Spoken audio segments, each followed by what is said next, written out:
तो दोस्तों सारा सा लोग एक और नई बैटल्स बुदा की वीडियो के अंदर में और आज की इस वीडियो में हम लोग एक डिलीटेड सीन के रिगार्डिंग बात करने जा रहे हैं जो कि उतना ज़्यादा इम्पोर्टेंट नहीं था, लेकिन वो एक कनेक्टर का काम कर रहा था कि हैकिंग आखिर क्यों आया है। साथ ही साथ वहाँ पे एक छोटी सी फाइट भी होती है और इन सभी चीज़ों में मुझे काफ़ी ज़्यादा इंटरेस्ट नहीं था। मुझे बस इंटरेस्ट था लेडी त्यानजुन को देखने का, जो पूरा एक्साइटमेंट उन लोगों ने खराब कर दिया। तो मैं उस सीन के रिगार्डिंग आप लोगों को बता दूंगा। इसके साथ साथ आज की इस वीडियो में हम लोग का लौंडा जा रहा है ड्रैगन आइलैंड के ऊपर में। तो चलिए बिना किसी देरी के आज की इस वीडियो को हम लोग स्टार्ट करते हैं। शोएना किंगलिन यूनियन को टाटा बाय बाय बोलने के बाद वो लोग वापस से फॉलिंग स्टार पवेलियन में जा रहे थे, लेकिन रास्ते के अंदर में वहां पे मिल जाता है याओ हुआ लियांजिंग, जो कि फिर से बदला लेने आ चुका था शोएन के साथ में। लेकिन इस बार उसने अपने बापों को, मेरा मतलब अपने कंपेनियंस को लेके आया था, जो कि ऑलमोस्ट 6 स्टार दोजुन थे।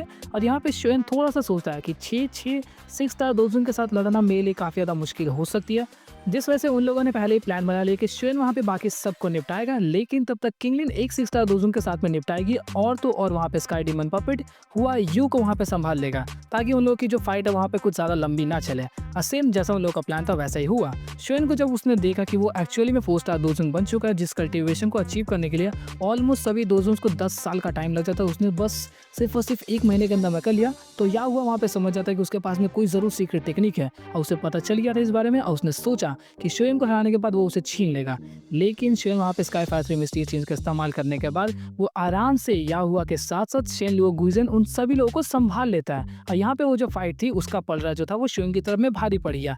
और ऐसा इसलिए हो रहा था क्योंकि वहाँ पे वो दोनों 6 स्टार दोजुन होने के बावजूद भी उन लोगों के दो की एग्जॉस्ट हो जा रही थी। लेकिन हमारे लॉन्डे ने रिसेंटली अपने फ्लेम मंत्रा को इवॉल्व करा दिया, जिस वजह से अब वो बन चुका है क्वासी तियान क्लास 2 टेक्निक, जिस वजह से अब शोएन की जो कल्टीवेशन है वो काफी तेजी से प्रोग्रेस तो कर रही है, लेकिन आसपास के सराउंडिंग से काफी तेजी से दोकी को बॉडी के अंदर में सर्कुलेट भी करा दे रहा है। और यही कारण था कि वहाँ पे शोएन काफी ज्यादा भारी पड़ रहा था। इसके बाद ही जब वो लोग देखते कि शोएन के सामने वो लोग टिक नहीं सकते, तब वो लोग बुलाते हैं अपनी मॉमी को। यस, ये फिर से हम लोग के अपीयर होने वाली नेक्स्ट एपिसोड के अंदर मैं इसे देखने के लिए काफी ज्यादा एक्साइटेड हूँ। और ये कोई और नहीं बल्कि हम लोग की 9th त्यानजुन, द लेडी त्यानजुन है। और वो जैसे ही वहां पर आती है तो वाह वाह वाह क्या एंट्री था, मुझे दिखा नहीं लेकिन काफी अच्छा लगा। और वो एंट्री मारते ही लड़ती नहीं है, बल्कि शोएन को कन्विंस कर दिया कि तुम मेरे साथ हॉल ऑफ सोल्स में चलो। और शोएन के माथे पर तो सी लिखा हुआ है ना, जिससे वो चल भी देगा। वो वहाँ पे उस चीज को धिक्कार देता है। बाद में वो उसे ब्लैकमेल भी करने का ट्राई करती है कि अगर तुम मेरे साथ नहीं चलो तो मैं तुम्हारे बाप को मार दूंगी, इसको मार दूंगी।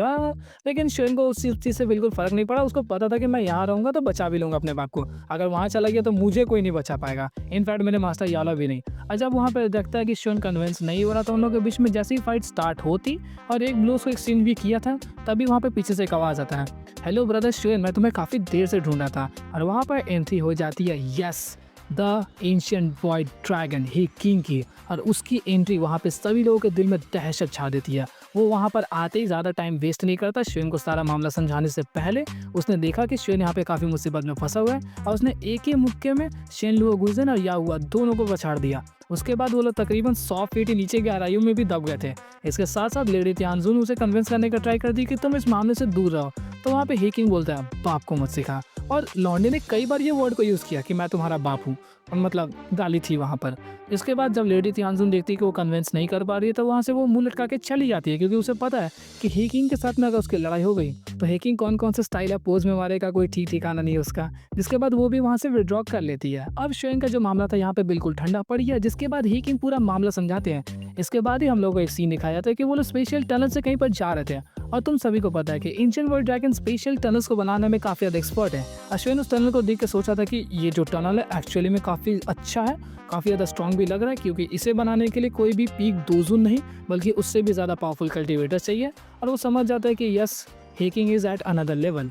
जिसके बाद एक सीन दिखाया जाता है कि वो लोग एक बड़े से आइलैंड के पास में पहुंच चुके थे, जो कि इतना बड़ा था कि किसी भी रील्म के मुकाबले काफ़ी ज़्यादा बड़ा हो सकता है। मतलब एक आम मामले में समझ लो कि अगर फॉलिंग स्टार पवेलियन के साथ उसकी कंपैरिजन की जाए तो वो उसके आधे से भी कम का होगा। इतना बड़ा था वो एंशिएंट वॉइड ड्रैगन आइलैंड।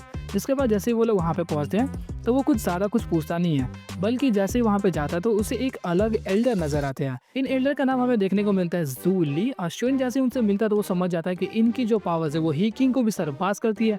मतलब इनकी जो पावर्स होगी वो ऑलमोस्ट मास्टर याओलाओ के बराबर होगी, जिसका मतलब वो भी एक बैंशंग है। यस, उसकी जो पावर्स थी वो ऑलमोस्ट बैंशंग थी। जिसके बाद ज़ूलिन उसे सारा मामला समझाते हैं कि जियान फिलहाल एक छोटी सी मुसीबत में फंस गई है। शोएन जैसे देखता है कि जियान वहाँ पे सॉलिडिफाई हो गई तो वो गुस्सा हो जाता है, पूछने लगता है कि आखिर यहाँ पे हुआ क्या। तो वहाँ पे ज़ूलिन बताते हैं कि एक्चुअली में वो जो एंशिएंट ड्रैगन फीनिक्स फ्रूट था उसको उन लोगों ने ट्राई किया कि जियान उसको ऑब्जर्व कर ले, क्योंकि जियान पूरे एंशिएंट वर्ल्ड ड्रैगन क्लैन के अंदर में एक लौती ऐसी लड़की है जो कि रॉयल ब्लड लाइन को पोजेस करती है, और अगर उसने इस फ्रूट की पावर्स को ऑब्जर्व कर लिया होता तो उसकी पावर्स नेक्स्ट लेवल पहुंच जाती, जिसके बाद उन लोगों के एंशिएंट वर्ल्ड ड्रैगन के अंदर में जो भी डिस्प्यूट है उससे वो काफी आसानी से सुलझा सकती थी।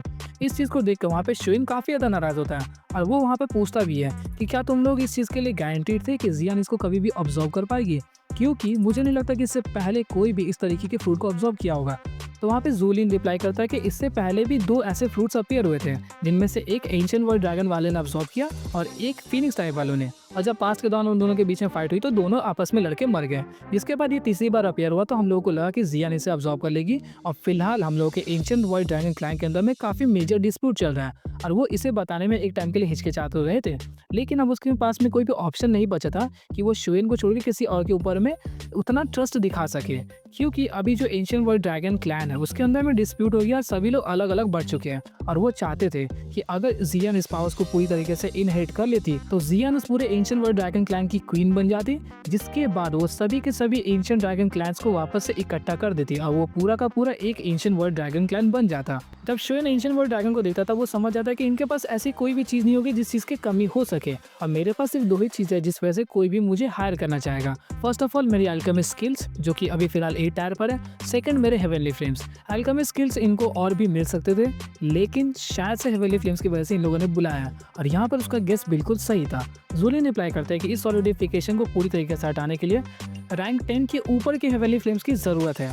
और सेंटर प्लेन्स के अंदर में मेरे पास इतने ज्यादा कॉन्टैक्ट है कि मैं किसी को भी बुला सकता था जिसके पास में रैंक 10 से ऊपर के हेवनली फ्लेम्स है, लेकिन मैं किसी के ऊपर में भी फिलहाल भरोसा नहीं कर सकता, क्योंकि अगर किसी को भी पता चला कि एंशिएंट वर्ल्ड ड्रैगन क्लैन के अंदर में इतना मेजर डिस्प्यूट चल रहा है तो कोई भी आसानी से हमारे ऊपर में हमला करके हमें हरा भी सकता है, जिस वजह से मैं सिर्फ और सिर्फ तुम पर भरोसा कर रहा हूँ। शुइन वहाँ पे एल्डर जूलिन को इस चीज़ का भरोसा दिलाता है कि उसने ये सीक्रेट को बता के शुइन के ऊपर में बिल्कुल गलती नहीं की है, जिसके बाद शुइन वहाँ पे काफ़ी ज़्यादा कॉन्फिडेंट था कि वो जो काम है उसको वो काफ़ी आसानी से कर लेगा, क्योंकि उसके पास ऑलरेडी 3000 बर्निंग फ्लेम है, और अगर उन चारों को वो फ्यूज़ भी कर देता तो उसके बाद उसकी जो पावर्स है वो और भी ज़्यादा बढ़ जाएगी, और उसकी जो फ्लेम कंट्रोलिंग एबिलिटी है वो तो नेक्स्ट लेवल है ही।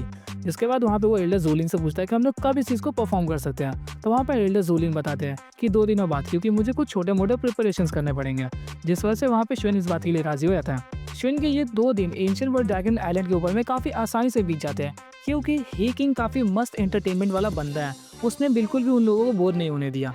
2 दिन बाद वो जो प्रिपरेशंस थी पूरी तरीके से कंप्लीट हो गई, और शुइन और जियान बाकी सभी लोगों को ट्रांसफर कर दिया गया एक छोटे से आइलैंड पर जहाँ पर एक वोल्केनो था। उस वोल्केनो को देख के वहाँ पे शुइन काफी ज्यादा इंप्रेस हो जाता है कि एंशिएंट वर्ल्ड ड्रैगन क्लैन वालों ने एक इतना अच्छा वोल्केनो बना के रखा है जहाँ पर कोई भी फायर एफिनिटी काफी अच्छी तरीके से काम कर सकती है, मतलब ये काफी ज्यादा सूटेबल प्लेस थी उस रिचुअल को परफॉर्म करने के लिए। जिसके बाद शुइन वहाँ पे जाकर देखता है कि सभी प्रिपरेशंस आगे से की हुई है। एक कॉल्डन के अंदर में वहाँ पे जियान को रख दिया गया जहाँ पर शुइन अपनी फ्लेम को इस्तेमाल करेगा। इसी के साथ साथ उसने वहाँ पे एक ऐसे आदमी को देखा जिससे उसे कभी भी एक्सपेक्ट नहीं किया था। यस, ये वही लॉन्ड है जिसने ओल्गो जाइजिंग के सामने खुद को सैक्रिफाइस कर दिया ताकि शुइन वगैरह बाकी सब निकल सकें। जी हाँ, मैं बात कर रहा हूँ ती जियान जुनजी की। उसे देख के यहाँ पे शुइन काफी ज्यादा चौंक गया, क्योंकि उसने कभी भी एक्सपेक्ट नहीं किया था कि वो बच जाएंगे। लेकिन तभी एल्डर जूलिन उसे बताते हैं कि जियान हम लोगों की आने वाली क्वीन है, और मैं उसे आसानी से सेंटर प्लेस के अंदर में इधर उधर घूमने दूं ऐसा तो नहीं हो सकता ना। मैं उस दौरान नजर रखे हुए था, और जियान की उस स्पेशल टनल के अंदर में मैंने ही थोड़ा सा हेल्प कर दिया। इनफैक्ट मैंने जब वहाँ पे ती जियान जुनजी को देखा कि वो इतना अच्छा लौंडा है, तो मैंने सोचा उसे बचा लिया जाए, मैंने उसे वहाँ पे खींच लिया। एल्डर जूलिन की इन बातों को सुनकर वहाँ पे शुइन रिप्लाई करता है, तब तो मेरा एक कर्जा हो गया आपके ऊपर में। तो जूलिन बताते हैं कि ये कोई बड़ी बात नहीं है मेरे लिए, ऐसे छोटे मोटे कांड मैं फूक मार के कर देता हूँ। इसके बाद शुइन की नजर जाती है आसमान की तरफ, और वो देखता है कि जो बाकी सब टाइम खाली खाली रहता था वहाँ पे लगातार कुछ पावरफुल कल्टिवेटर सब टाइम इधर उधर मंडराते हुए नजर आ रहे हैं। जिसके बाद वो समझ जाता है कि जियान कितनी ज्यादा इंपॉर्टेंट है ड्रैगन आइलैंड के लिए, जिस वजह से जूलिन ने इतनी तगड़ी सिक्योरिटी यहाँ पे क्रिएट कर रखी है। और वहाँ पे जूलिन इस चीज की गारंटी देता है कि शुइन जब तुम इस रिचुअल को परफॉर्म कर रहे होगे तब उस दौरान मैं गारंटी देता हूँ कि कोई भी तुम्हारे ऊपर हमला नहीं कर पाएगा। और एक बैंचन अगर इस तरीके की जुबान दे तो तुमको भी पता है कि कॉन्फिडेंस कौन से लेवल पे पहुंच जाएगा। तो शुइन एक चीज के लिए तो बिल्कुल भी वहाँ पे टेंशन में नहीं था कि सिक्योरिटी यहाँ की हल्की होने वाली है, क्योंकि ही किंग जूलिन जैसे तगड़े तगड़े कल्टिवेटर से कौन ही यहाँ पे पंगा लेने आएगा।